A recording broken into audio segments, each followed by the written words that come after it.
Hi, everybody. Welcome back to another episode of the Reawakened Mom podcast. And I'm here today with Robyn Reynolds. How are you, Robyn?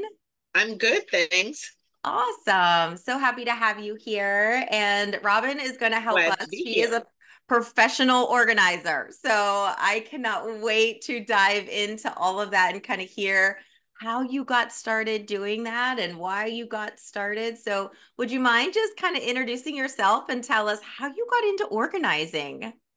Sure. Well, it was kind of a fluke. It was nothing that I actually planned on doing. Organizing was something that I've just done naturally my entire life.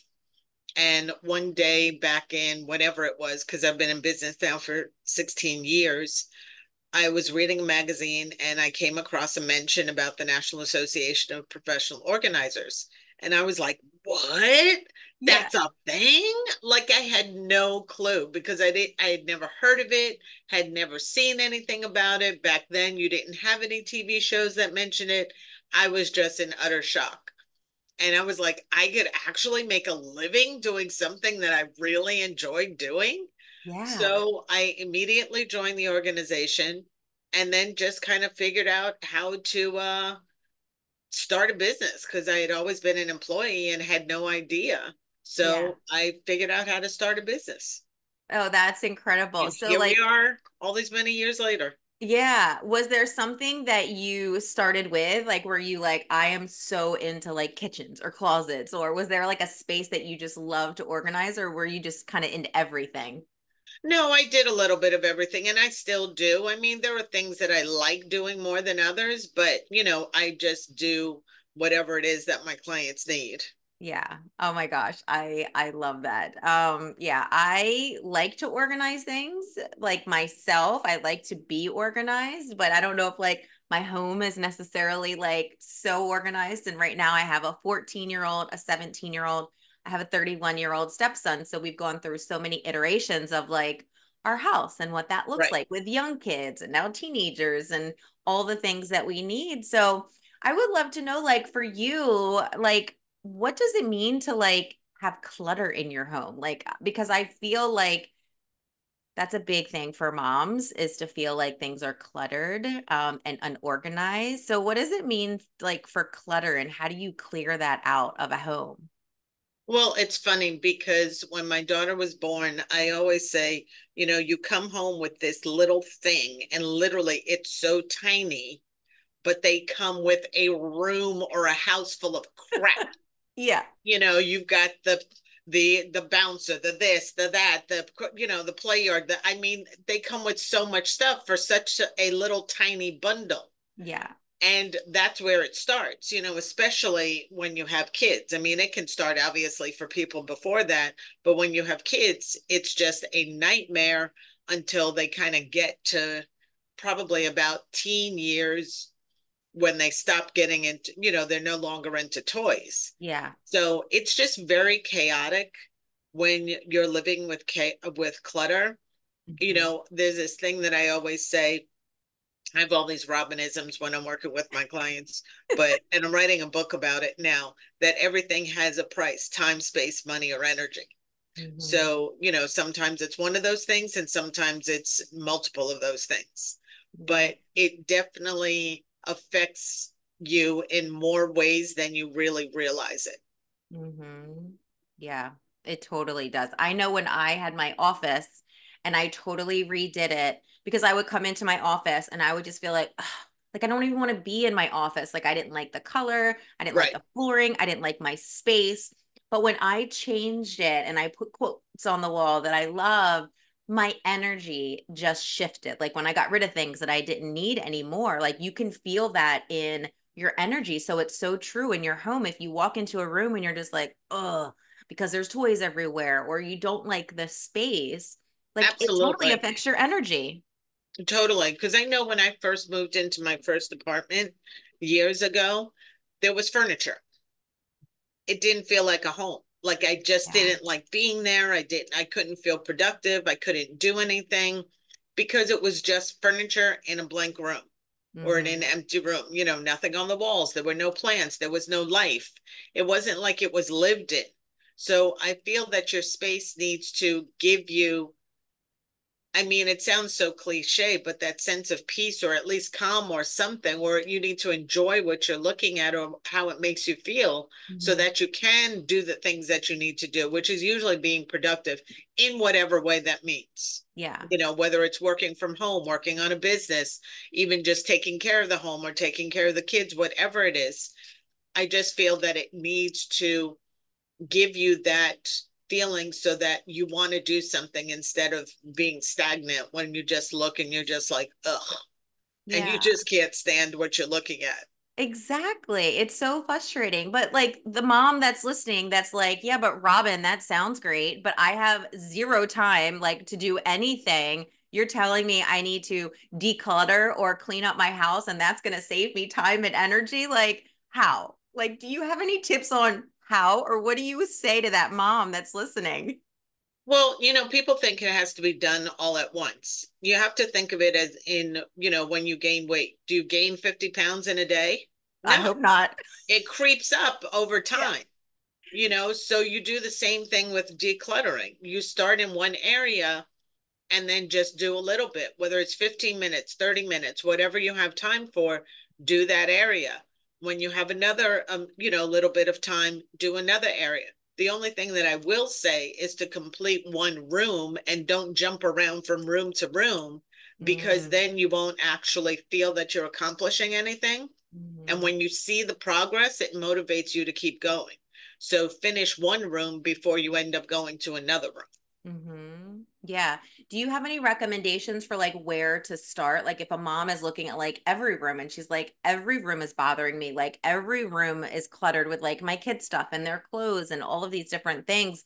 Like, do you have a place to start? Or is it you start with the one that like you're in the most or the one that bothers you the most? How do you recommend starting? Well, it's funny because my clients always ask me when I get there, where should we start? And I would say, I don't live here. What bugs you the Yeah. most? So I always say, start with what the area that bugs you the most, because there's always that one area, no matter what it is, whether it's the kitchen, the toilet, the family room, whatever it is, start in that one area and then go from there. But you have to do what bugs you. I can't tell you what bugs you Mm-hmm. because I Yeah. don't live there. Right. And then like I always think because when you're decluttering or you're getting rid of things, there's always things that you want to hold on to because you think, oh, well, this is so sentimental, or I want to save this for my kids, or what if I'm going to use this later? Is there any tricks that you have on helping people work through that? Or like, is it a feeling, or is it, if you haven't used this in the past year, probably get rid of it and then bring in something new? Because I know that's like one of the hardest things. Well, you touched on a lot of different Yeah. things. I mean, the reality is we're not meant to keep every single thing in our lives, or else we would not be able to move within our space. Right. That's just the reality. Imagine everything that you've had your entire life. If you still had it, It'd you be wouldn't horrible. be able to function at all. Yeah. When you hit on a lot of points in what you just said, because first I'll address the sentimentality. There's an irrational thought that if you let go of an item, you're letting go of that person, Mhm. especially you, or I should say, usually that person is deceased. So there's an irrational thought that you're putting your memory or love or what feelings about that person in that item. So if it's Mhm. this pen, it's if you get rid of that pen, you're getting rid of that person. But Yeah. it's irrational because God forbid your house burnt down or it was destroyed in an earthquake, fire, whatever. You're not going to forget that person. Mhm.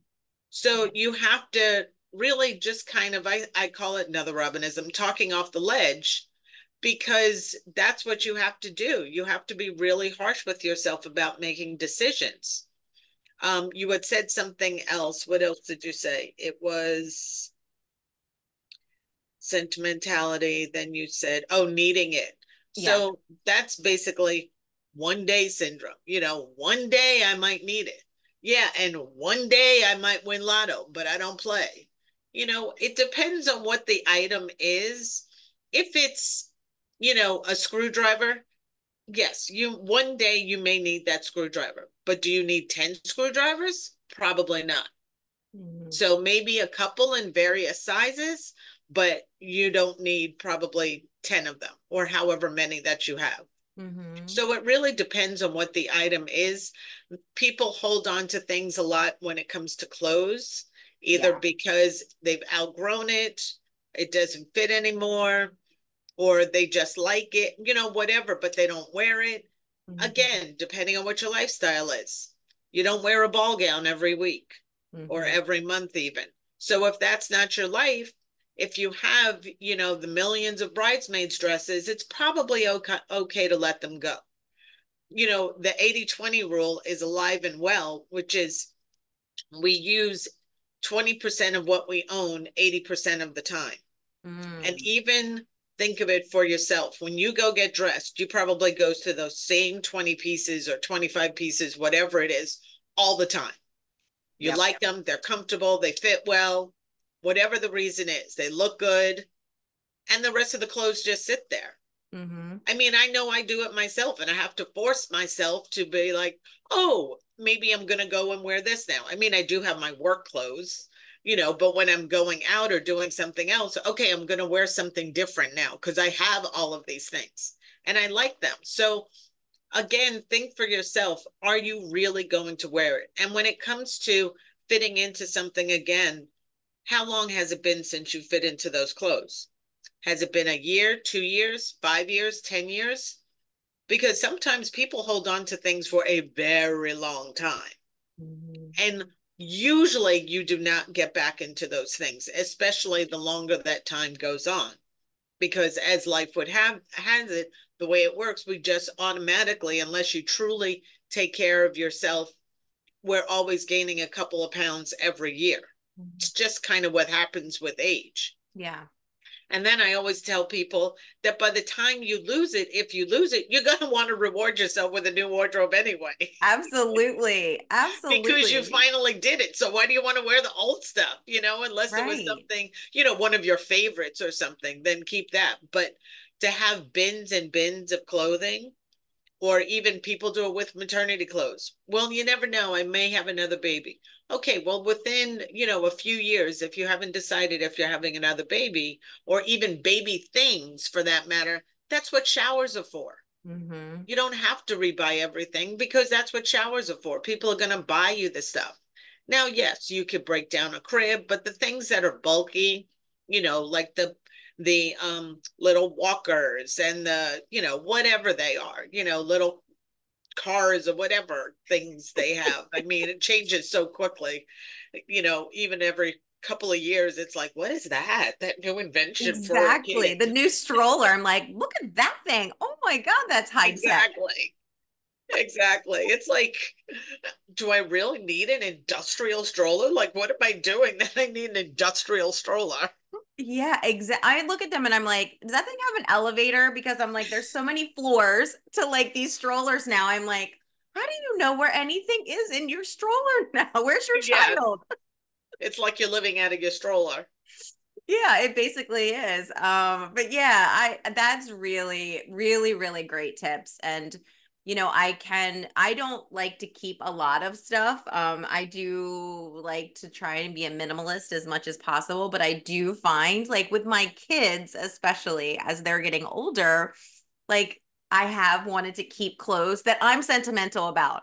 They don't even care about them. Like I'm thinking, oh, they'll want to like have their kids wear them when they get older. And like they're in bins in my basement, in my storage unit, and I'm holding memories from them. They don't even know that they're down there.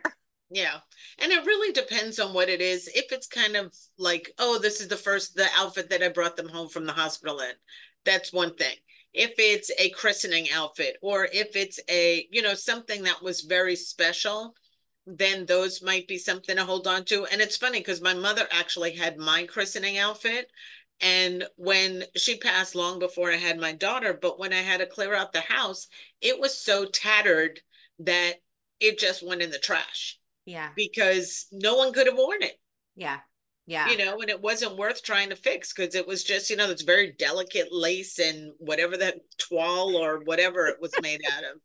So I'm like, okay, what was the point of that? Yeah. Yeah. All those And years. and the other thing that people get hung up on is the artwork and the schoolwork from their kids. Ooh, that's good. I have seen people hold on to every scribble that the child has ever done, and there were bins before they even started kindergarten, Oh my which God. makes no sense because I could scribble it and say that it was them that did it, but they would hold on to that. What I suggest and what I did myself and for clients, I just collected the nice stuff. And the nice is relative because most of them are not Picasso's, from preschool to end of elementary school. And I took pictures and created a photo book. And again, it was the nice stuff because a lot of these projects are three-dimensional. They Hmm. might, in California in fourth grade, everybody does a mission project or a gold rush project. So that's some big diorama thingy. What are you going to do with that thing? I see it sitting in people's garages and whatever. I'm like, come on. Nobody wants that. No, there is nothing you were ever going to do with that. I love that. It's funny if you came to my house right now, literally in my dining room, which we never use. My kids do homework in there now. But on top of like our chinette, which again, no one even has anymore, I feel like. But on top is like when my 17-year-old in preschool, he had to dress up as a costume. So we made a big bee costume. So like you put your arms through, it was like a big bubble. I have that on top of that. I have like an ant that he made out of like paper mache. I do have a diorama. Oh my God, Robyn, you would die. You would die in my house right now. Well, might be time to get rid of it. And the thing is, it's like you're not going to go to the retirement home. Your kid's not going to go to their first apartment and be like, hey, let me take all my projects from elementary school. It's just Yeah. not going to happen. The Yeah. one thing that I will say, when people have young kids, and my mother actually, they've been around a long time because my mother actually had one for me. And I don't have it. That was one of the one things that I wish I did have from childhood is it's called the school record keeper, and you can get them online anywhere. But what it is, it's a book that you can keep all the memories from every year. So, Okay. and it's divided up from preschool to 12th grade, and it has a space, like each year has a pocket that you could put any awards they've gotten, report cards, whatever. But then there's a space that you can put their photo. You can put what their likes and dislikes. They're all designed differently, but who Yeah. their favorite teacher is, who their friends are, their favorite subject. So, that's fun to kind of go back and look at and say, like, oh, look, this was this and this was that. So Yeah. I did that for my daughter. It's quite, it gets kind of full because, the I was pockets end thinking up 12 making it, years. the one Whew. end is an inch thick and then the opening is like 4 inches thick. Yeah, it needs to be divided probably like, okay, kindergarten to sixth grade and then like seventh Yeah, grade to 12th grade. How old is your daughter? she's in college now in her She's in second year. college now. Oh Yeah, my goodness. Okay, so everyone's going to want to know. So when your daughter was younger, were you this organized because you didn't have this business, right? When she was younger, you hadn't I started it did. yet? I Oh, you had started it started when it. she was 4. Okay. So when she was younger and you're telling us all these things, were these things that you were doing too? Yeah, because I limited the amount of toys that she had. Okay. People Nice. get very, kids know how to manipulate. I realized that from the minute she was born.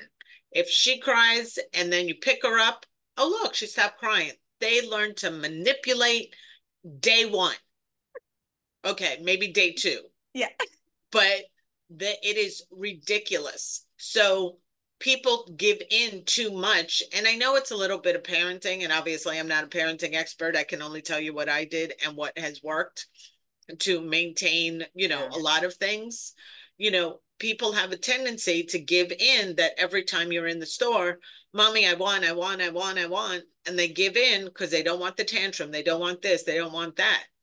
Personally, I believe it's not good to give in every time because guess what? In life, you can't always have what you want. Mm-hmm. We would like to believe so, or we would like to hope we can, but that's not how the world works. Yeah.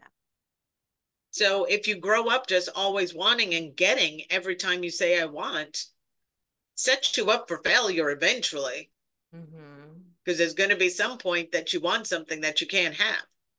Right. And kids are very finicky also.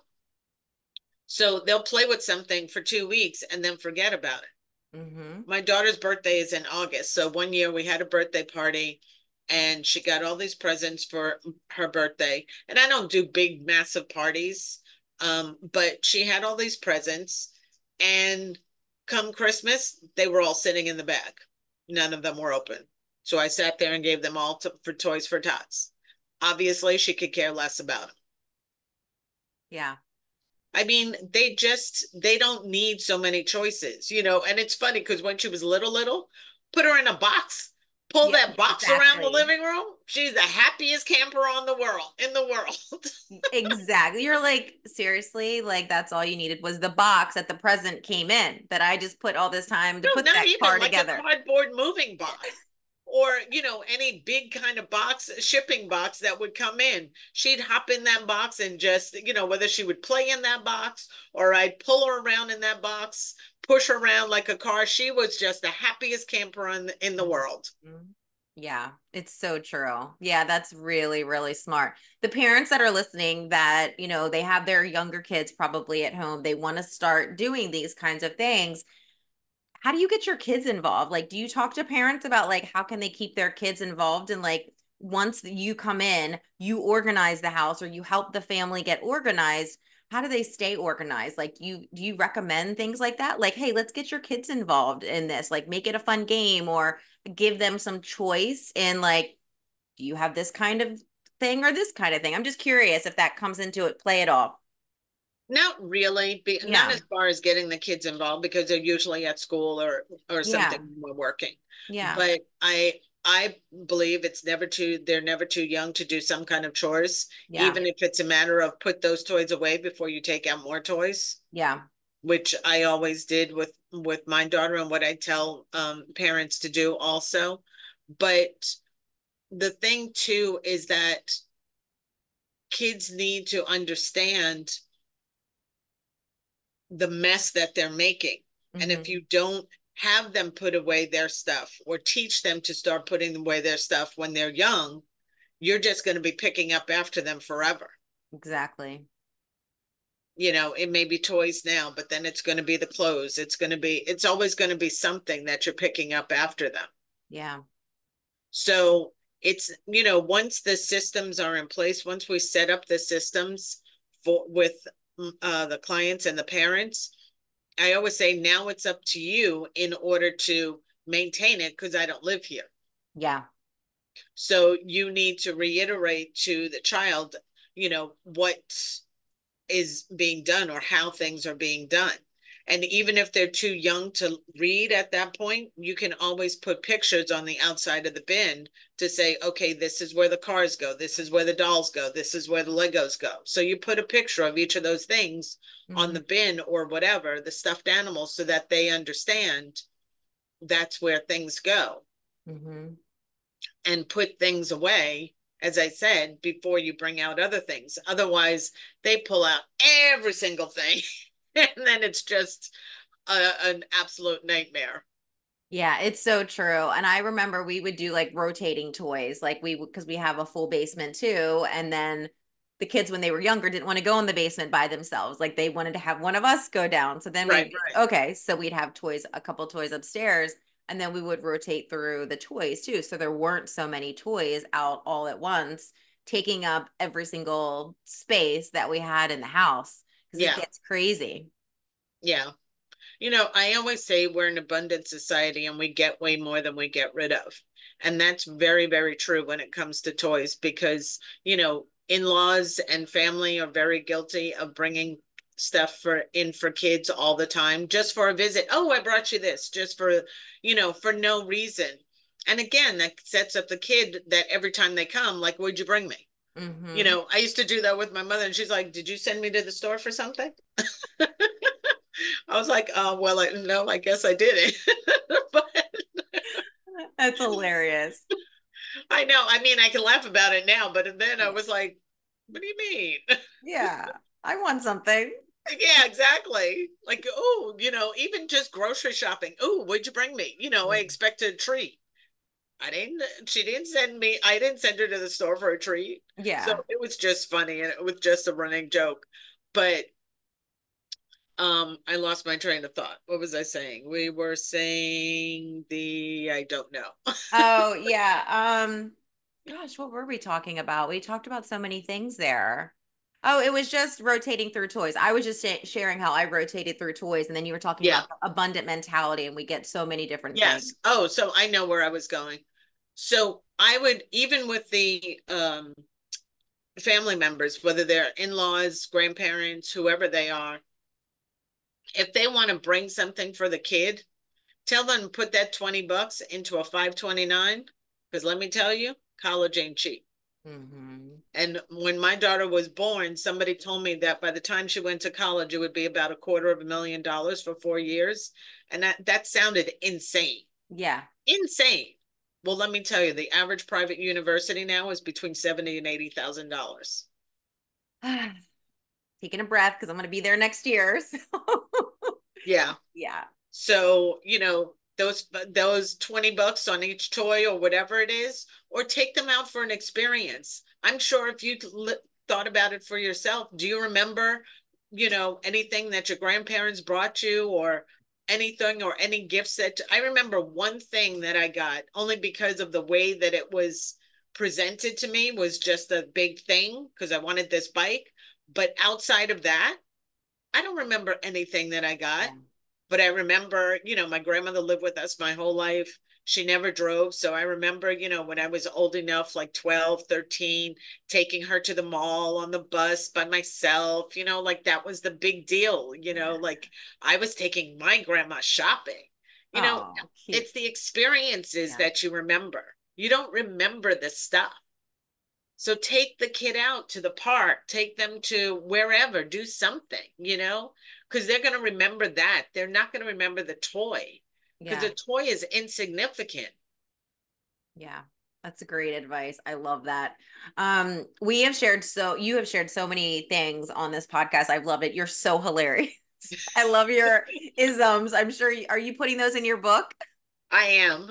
Perfect. Okay, cool. I can't wait. You'll have to let me know when that comes out. But is there anything you haven't shared, that you love to touch on or you feel like is on your heart, about anything, cluttering, organization, anything like that? Everybody wants to do it on their own, and they certainly can. You can always find an organizer in your area. You can go to napo.net to find an organizer, and you can find people that work virtually. Sometimes I work virtually also, but you can find someone to help you with your organization. I created a course in order to be able to help with that. So there's always that, because when you're organized, it just makes everything else in your life flow much easier.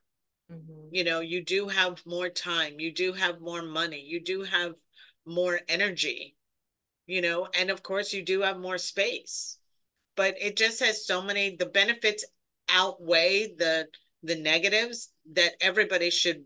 I know most people want to get organized, it's whether or not they can get organized.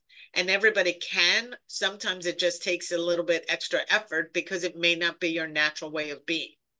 But Hmm. there's no one that can't be organized. It's just a matter of, setting your mind to it and doing it.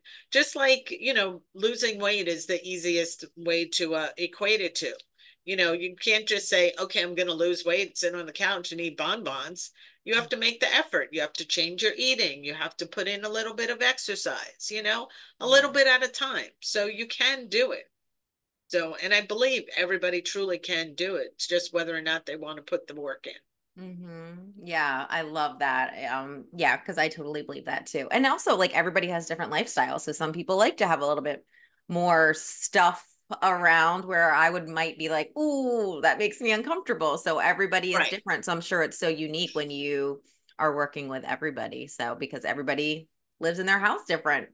Yeah, absolutely. But there's difference between having a lot of stuff Yeah. and being overrun with stuff. Mm-hmm. You can Yeah. have a lot of stuff. People like their tchotchkes and their decor, on shelves and whatever, and that's totally fine. But once it comes and it's overflowing onto the floor where it makes it unsafe and you're tripping over things, or you can't open closets because it's gonna, like in the cartoons, everything's gonna spill out of the closet. That becomes, a little bit excess Yeah.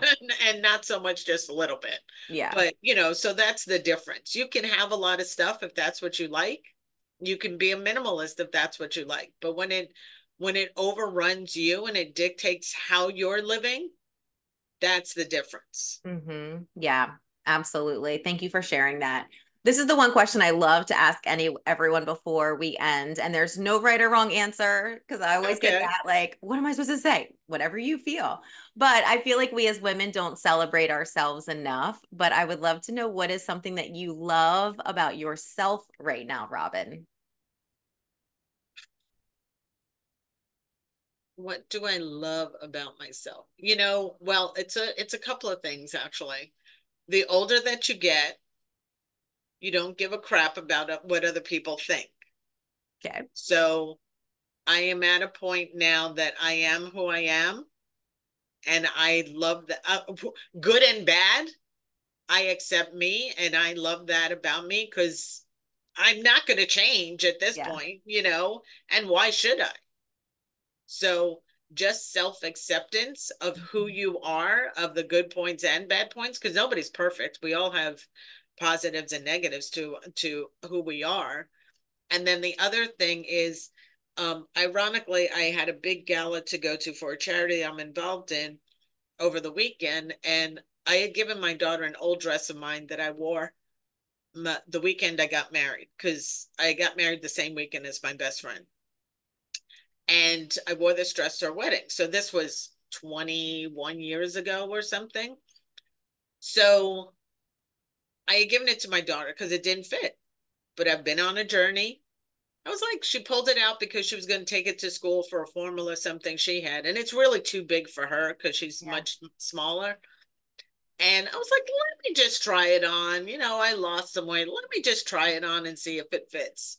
Oh my God, it fit. I was like, holy cow. Wow. I was in shock.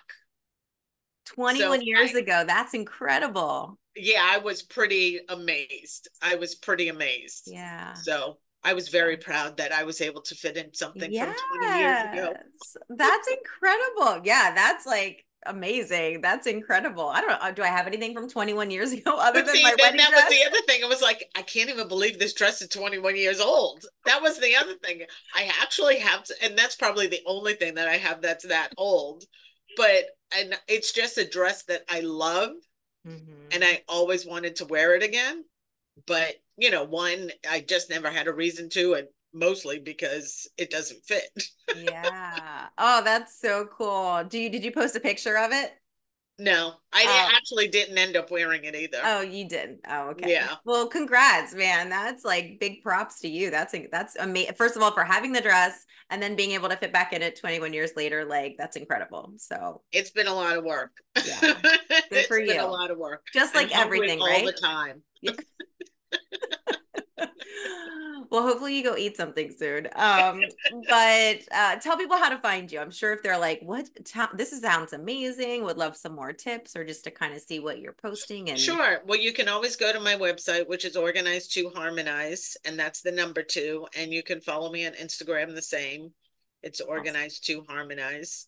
I post a lot of fun stuff there. Cool. So, yeah, if you have any questions or whatever, need any information, the information about the courses is there. And my favorite products from Amazon is there. You can to help you in your organizing journey.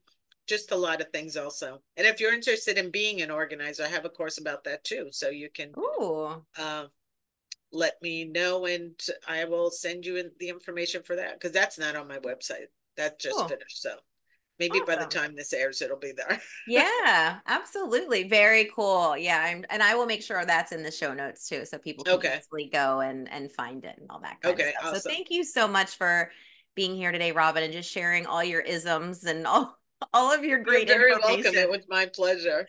Yeah, awesome. Thanks so much. All right. Thank you. Bye.